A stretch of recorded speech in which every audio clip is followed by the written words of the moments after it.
कैसे पता चलता है जब एक बच्चे को बुखार आता है और बुखार आने के बाद उसको डॉक्टर्स मृत घोषित कर देते हैं और उसको उसके माता-पिता अपने ही हाथों से जीवित जला देते हैं। ये एक ऐसी सच्ची घटना है जिसको सुनकर रोंगटे खड़े हो जाते हैं। आइए जानते हैं इस सच्ची घटना के बारे में, कहाँ पर ये घटना घटी, कैसे वो बच्चा इस दुनिया से चला जाता है ना चाहते हुए ही, ना ही उसका समय आता है।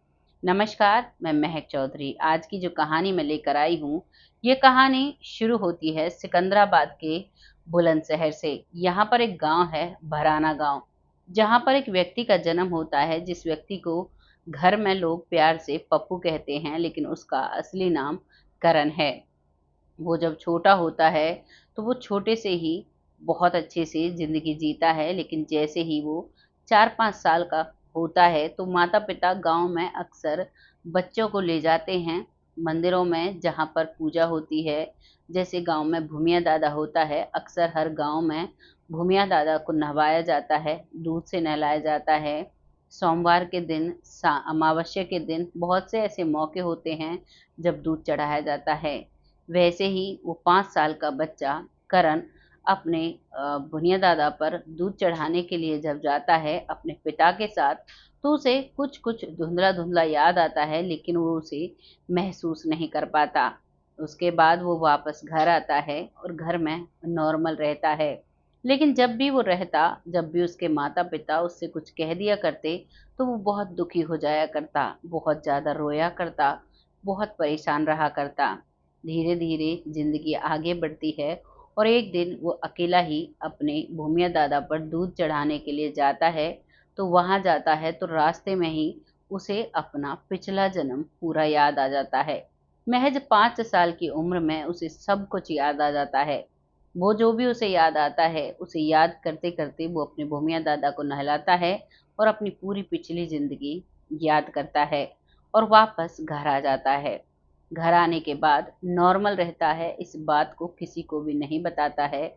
लेकिन जब बात-बात पर वो रोना शुरू करता, बात-बात पर वो दुखी रहता, जब भी उसके पिता उसे डाँट देते, तो वो अपने पिता से कहता कि मुझे मजबूरन यहाँ रहना पड़ रहा है, मेरा तो बहुत अच्छा घर है और हम तो बहुत अच्छे एरिया में रहते हैं। जब एक बच्चा बार-बार किसी भी डाँट पर इस बात को कहता, तो माता-पिता परेशान होते हैं और वो कहते हैं कि बेटा, आखिर बात क्या है जो तुम ऐसे कहते हो? कहाँ है तुम्हारा घर? कौन लोग हैं जो बहुत अच्छे से रहते हैं, जैसे हमें नहीं रहना आता? तब वो जो बात बताता है, उसे सुनकर माता-पिता बहुत परेशान हो जाते हैं। वो बताता है कि मैं सिर्फ़ 5 साल का था और जब मुझे बुखार चढ़ता है, बहुत तेज़ बुखार होने के बाद मुझे डॉक्टर को दिखाया जाता है। डॉक्टर मेरा ट्रीटमेंट करते हैं, लेकिन जैसे ही मेरे शरीर के सारे अंग काम करना बंद करते हैं, तो वो नॉर्मली मेरी हाथ की नब्ज़ देखकर कह देते हैं कि अब ये नहीं रहा। ये बात है दिल्ली के तुगलकाबाद के गाँव की। वहाँ पर जब ऐसे कह दिया जाता है, तो माता-पिता अब तो मशीनों से सब कुछ चेक कर लिया जाता है, लेकिन उस समय ऐसा कुछ नहीं था, क्योंकि जो व्यक्ति जो करण है, करण सिंह, वो आज करीबन 50 साल की उम्र का है, जो ये बातें बताता है। वो कहता है कि उस समय ऐसा कुछ भी नहीं था, क्योंकि ये अब से करीबन 60 साल पहले की बात है। और वो कहता है कि सभी सोच लेते हैं कि मैं अब इस दुनिया में नहीं हूँ, लेकिन मैं जीवित था। मेरे लिए चिता सजाई जाती है, मुझे नहलाया जाता है और मुझे जीवित ही वहाँ पर मेरा अंतिम संस्कार कर दिया जाता है। जब मेरे शरीर का अंग-अंग जल रहा था, तो मुझे बहुत पीड़ा महसूस हो रही थी। मुझे ऐसा लग रहा था इससे बड़ा दुःख कहीं भी नहीं है। और उसके बाद फिर मेरा जन्म यहाँ पर हो गया। लेकिन वो जो मेरा घर था, वो बहुत अच्छा था। मेरा पूरा परिवार बहुत ही अच्छा था, सक्षम था, पढ़े-लिखे थे। मेरे घर में दादा-दादी हैं, मम्मी-पापा हैं और मेरे 4 भाई हैं। अब इन सब चीज़ को सुनकर पिता को बहुत हैरानी होती है, तो पिता बिना बेटे को बताए अब तुगलकाबाद पहुँचता है। तुगलकाबाद जाने के बाद जो वो जगह बताता है, जो वो परिवार बताता है, वो उस परिवार को ढूँढता है। वहाँ जाकर उसे वो सब कुछ मिल जाता है। उसके दादा-दादी, उसके माता-पिता सब वहाँ पर मिलते हैं और उसके चारों भाई, यानी कि वो 5 भाई थे पिछले जन्म में और वो 4 भाई हैं, जिनमें से एक बड़ा भाई बहुत अच्छी पढ़ाई में बहुत अच्छा है। वो पिता वहाँ सबसे मिलकर आता है और उन सबको बताकर आता है कि आपका जो बेटा, जिसका आपने जीवित ही अंतिम संस्कार कर दिया था डॉक्टर्स के कहने पर, वो उसने जन्म लिया है और उसने आपका एड्रेस, आपका सब कुछ बताया है। वो माता पिता भी बहुत हैरान हो जाते हैं, उनकी भी इस कहानी को सुनते सुनते आंखों में से आंसू आ जाते हैं और अब वो भी मिलने की इच्छा जताते हैं। लेकिन वो पिता कह देता है कि नहीं, मैं खुद ही यहाँ पर अपने बेटे को मिलवाने के लिए ले जाऊंगा, क्योंकि कहीं ना कहीं उस पिता के भी अंदर एक डर था, कहीं ऐसा ना हो मेरा बेटा यहीं पर रहने लग जाए, हमें त्याग दे, हमें याद ही ना करे। तो वो इस वजह से उनसे मना कर देता है और वहां पर वापस आ जाता है।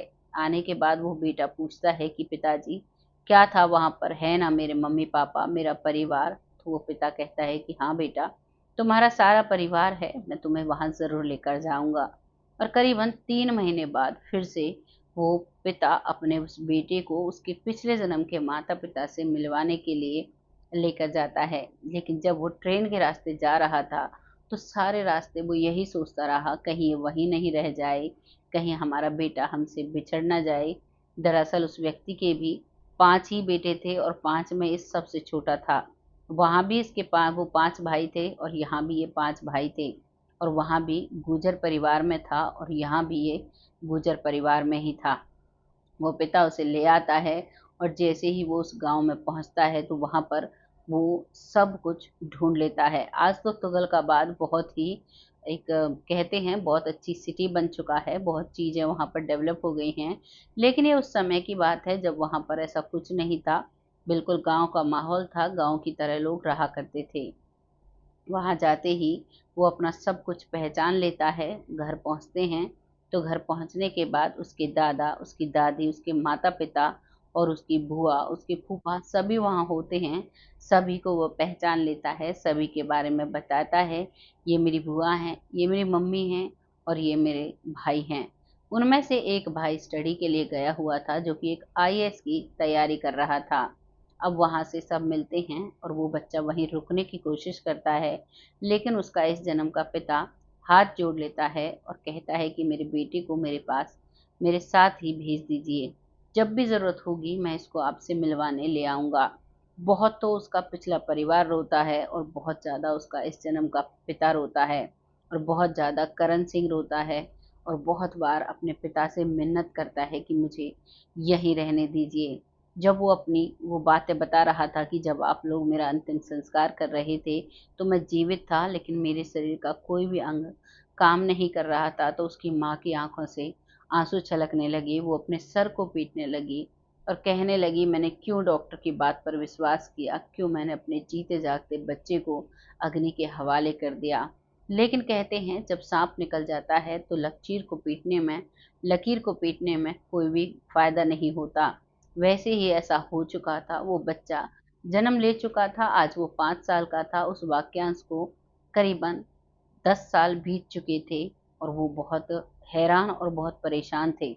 लेकिन कहते हैं जो मुसीबत आ जाती है उसका समाधान करना होता है। सभी आपस में बात करते हैं और उसे वापस भेज देते हैं। वो अपने घर आता है। अब उसे बहुत तसल्ली हो चुकी थी कि मेरा परिवार सुरक्षित है, कोई परेशानी नहीं है और मैं यहाँ पर हूँ। वो अब खुश रहने लगा था। जब पिता देखता है कि मेरा बेटा खुश रहने लगा है तो अब उसका पिता उसे बार बार उनसे मिलाने ले जाया करता, और कोई भी फंक्शन, कोई भी शादी, कोई भी फंक्शन अगर होता तो वो आपस में दोनों परिवार मिला करते। अब जब उसका बड़ा भाई पिछले जन्म का आईपीएस बनकर आता है तो उसके परिवार वाले एक बहुत बड़ी पार्टी देते हैं, जिसमें भी वो जाता है उसके परिवार वाले जाते हैं, बहुत अच्छे से मिलकर एक दूसरे को बधाई देते हैं। लेकिन उसके कुछ दिनों बाद ही जो इस जन्म का पिता है, उसका घर बन रहा था, तो उसके लिए वो काठ पत्थर बहुत ज़्यादा ऐसी चीज़ें पहले लोग दूर दूर से लाया करते थे, आजकल तो लोग नज़दीक से ही ले लेते हैं। और वहाँ से वो काठ पत्थर लेने के लिए गया था मकान को पाटने के लिए। तो वहाँ पर वो 3 दिन वहाँ पर रुका था, और जब उनका सामान ले लिया गया था तो वो वहाँ वहाँ से जब वापस आ रहे थे तो वो मना करने लगा था। वो कहने लगा था कि पिताजी, मुझे यहीं पर रहना है, अगर आपको बुरा ना लगे तो। लेकिन वो पिताजी कह देता है कि बेटा मेरे साथ चलो, मैं तुम्हारी माँ को क्या जवाब दूंगा जो तुम पर जान छिड़कती है। तुम सबसे छोटे बेटे हो, परिवार के सबसे लाडले हो, मैं किस किस को क्या जवाब दूंगा। तब बड़ी मिन्नतों से वो बच्चा उनके साथ आता है। और फिर अब उसके पिता ने उसका मिलना जुलना थोड़ा कम कर दिया था, क्योंकि उसे लगने लगा था कि कहीं ऐसा ना हो कि यही का होकर रह जाए। और अब धीरे धीरे वो उस परिवार से जुदा हो जाता है। वैसे तो वो मिलते हैं, लेकिन अब मिलना बहुत कम कर दिया था। एक बार तो पूरा दौर मिलने का शुरू हो गया था। हर छोटे छोटे फंक्शन पर वो मिलने लगे थे। लेकिन जब पिता का आदेश होता है तो पूरा परिवार उस बात को मानता है। और अब करण सिंह अपने पिछले परिवार से बहुत कम मिलता है। 2-3 साल में एक आध बार मिलता है, अपनी दुनिया में रहने लगता है। धीरे धीरे वो बड़ा होता है तो उसकी शादी हो जाती है। उसकी शादी में उसके परिवार वालों को बुलाया जाता है, बहुत अच्छे वो गिफ्ट लेकर आते हैं, बहुत सारा आशीर्वाद उसे देते हैं। लेकिन अब करण सिंह भी समझ चुका था कि मेरी जिंदगी यही है। जब उनसे उनका अनुभव पूछा जाता है तो वो कहते हैं, बिल्कुल ऐसा लगता है कि समझो आपको एक ही दिन में दो घरों से शादी के कार्ड आए और आपको दोनों में जाना है, लेकिन आप किसी एक में जा सकते हैं। तो ऐसा ही मेरे साथ होता था। मुझे ऐसा लगता था मैं दोनों परिवारों के साथ रहूं, लेकिन मैं किसी एक ही परिवार के साथ रह सकता था। और नियति का जो खेल है, जो पूर्व जन्म, जो जन्मों का याद नहीं रहना, वो यही कहता है कि जिस परिवार में आपका जन्म होता है, आपको वहीं पर रहना चाहिए। इसीलिए मैं यहाँ पर रहता हूँ। आज मेरे 2 बच्चे हैं और दोनों बच्चे पढ़ लिख कर अपनी अपनी जिम्मेदारियां उठा चुके हैं। और अब वो करीबन 50 साल के हो चुके हैं। लेकिन अब उन्हें इतना दर्द नहीं होता जितना दर्द उन्हें पहले होता था। ये दर्द जब महसूस करते हैं तो वाकई में बहुत ही अलग होता है, बहुत ही भयंकर होता है। इसीलिए कुदरत ने जो नियम बनाए हैं, कभी भी हमें उन नियमों के खिलाफ नहीं जाना चाहिए। क्योंकि कुदरत का नियम यही है, जब इंसान इस दुनिया को छोड़ देता है तो वो इस दुनिया के सारे रिश्ते नाते त्याग देता है, बिल्कुल वैसे ही जैसे हम फटा पुराना वस्त्र त्याग देते हैं तो उसको हम याद तक नहीं करते। कभी कभार हमें याद आ जाता है, वैसे ही कभी कभार किसी किसी को पुनर्जन्म याद आ जाता है। नहीं तो किसी को भी कोई भी चीज याद नहीं आती है। ये कहानी यहाँ समाप्त हो जाती है और एक फिर नया एग्जाम्पल हमारे सामने रख कर जाती है कि वाकई में हमें अपने कर्मों पर ध्यान देना चाहिए, क्योंकि जो हमारी जीवात्मा है वो अमर अजर होती है, वो कभी भी नहीं मिटती है। इसको जन्म जन्मों के जो कर्म हैं उनका फल, उनका दुष्परिणाम, जो हमारे दुष्कर्म हैं उनका दुष्परिणाम, और जो हमारे अच्छे कर्म हैं उनका अच्छा फल जरूर भुगतना पड़ता है। तो इसीलिए हमें अपने कर्मों का खासा ख्याल रखना चाहिए, जिससे कि हम जीवन की सारी सुख सुविधाएं भुगत सकें। और जो भगवान ने हमें धरती पर भेजा है भगवान की भक्ति करने के लिए, सच बोलने के लिए, और जिंदगी को बहुत ही अच्छे तरीके से जीने के लिए, हमें बिल्कुल वैसा ही करना चाहिए। हमें कभी भी जीवन में चोरी नहीं करनी चाहिए, झूठ नहीं बोलना चाहिए, अवैध प्यार में नहीं पड़ना चाहिए। जो नियम कानून जो हमारे समाज ने बनाए हैं, अगर हम उनके हिसाब से चलते हैं तो हम कभी भी कोई भी गलत कार्य नहीं कर सकते, क्योंकि समाज के हिसाब से हमें एक चींटी तक को मारने का अधिकार नहीं है। हमें उसके हिसाब से जीना चाहिए। जैसे कि बहुत से लोग कहते हैं, कई मूवियाँ मैंने देखी, उनमें जब कोई हीरो रोल प्ले कर रहा होता है या फिर कोई जो गुंडा टाइप होता है वो प्ले कर रहा होता है, तो वो एक एग्जाम्पल देता है कि कुदरत ने एक इंसान को ऐसे तरीके से बनाया है कि वो किसी को भी मार सकता है, किसी के भी साथ कुछ भी कर सकता है। जैसे कि सांप, जो ये प्रोसेस प्रक्रिया होती है, जैसे जीव होते हैं, शेर बकरी को खा जाता है, शेर हिरन को खा जाता है, हिरन घास खाती है, और कीड़े मकोड़े जो हैं वो एक दूसरे कीड़े मकोड़ों को खाते हैं। वैसी ही प्रक्रिया है, लेकिन वैसा कुछ नहीं है। क्योंकि इंसान के खाने के लिए बहुत सारी चीजें हैं, फल, फ्रूट्स, अनाज, बहुत सारी चीजें होती हैं। बहुत से लोग मांस, मदिरा, इन चीज़ों का सेवन करते हैं। ये वाकई में हमारे समाज हित में नहीं होती, हमारे कर्म हित में नहीं होती। हमें इन चीज़ों का कभी भी सेवन नहीं करना चाहिए, क्योंकि इंसान के हाथ में, इंसान का दिमाग भगवान ने इतना स्ट्रांग बनाया है कि वो बिना इनको खाए जी सकता है, शुद्ध शाकाहारी बन के जी सकता है। अब बहुत से लोग टिप्पणी करेंगे कि ऐसा नहीं है, हमें अंडे खाने में कोई दिक्कत नहीं होती। लेकिन क्या कभी आपने सोचा है जो आत्मा हमारे अंदर है वही जो मुर्गी के अंडे होते हैं उनमें होती है, या कोई भी ये जो लोग मांस खाते हैं वो एक पशु या फिर एक जानवर की होती है, और उस जानवर के अंदर भी वही आत्मा होती है जो हमारे अंदर होती है। जितना दर्द हमें होता है उतना ही दर्द उसे भी होता है। तो इंसान को हमेशा अपनी मर्यादा में रहना चाहिए, समाज हित में कार्य करने चाहिए, कर्म के हिसाब से जीना चाहिए। अगर इन सब प्रोसेस को कोई समझता है तो वाकई में उसका जीवन धरती पर ही स्वर्ग जैसा हो जाता है। यहीं पर वो सारे सुखों को भोगता है और यहीं पर वो अच्छी सी जिंदगी बिताता है। और अगर यहीं कोई इन चीजों को नहीं समझता है तो यहीं पर हमें नर्क देखने को मिल जाता है। आपने देखा होगा पहले ऐसी बड़ी बड़ी बीमारियां नहीं हुआ करती थी। आज जैसे जैसे इंसान चालाक बनता जा रहा है, तरह तरह के केमिकल यूज कर रहा है, तरह तरह के फरेब लोगों के साथ, जो मैंने कल ही एक रील देखी थी जिसमें चावल प्लास्टिक के बनाए जा रहे थे। अब जो व्यक्ति उन चावलों को बना रहा है और जो लोग उन चावलों को खाते हैं उनके अंदर जो परेशानियां हो रही हैं, वो जो परेशानियों की वजह से जो बीमारियां होती हैं, और फिर उनका वो भुगतान करते हैं।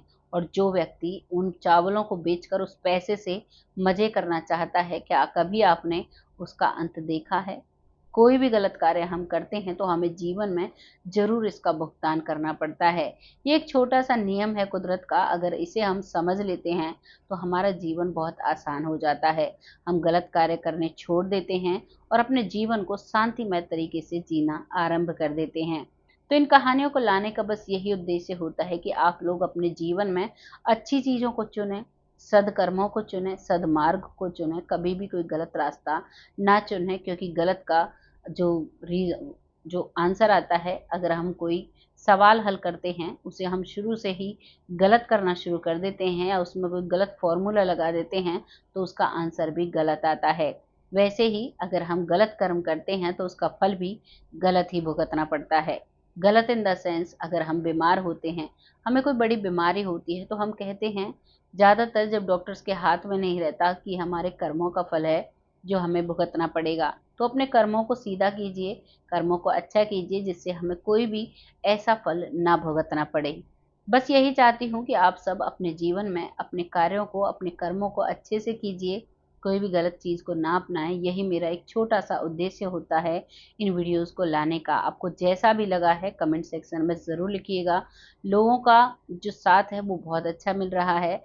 आप लोगों के सपोर्ट से जो आप लोग कमेंट लिखते हो वो मुझे बहुत अच्छे लगते हैं, बहुत अच्छे से आप सपोर्ट कर रहे हैं। ऐसे ही अपना प्यार और आशीर्वाद बनाए रखें जिससे कि मैं आगे बढ़ती रहूं। शाम की वीडियो में सभी का नाम ले लिया जाएगा।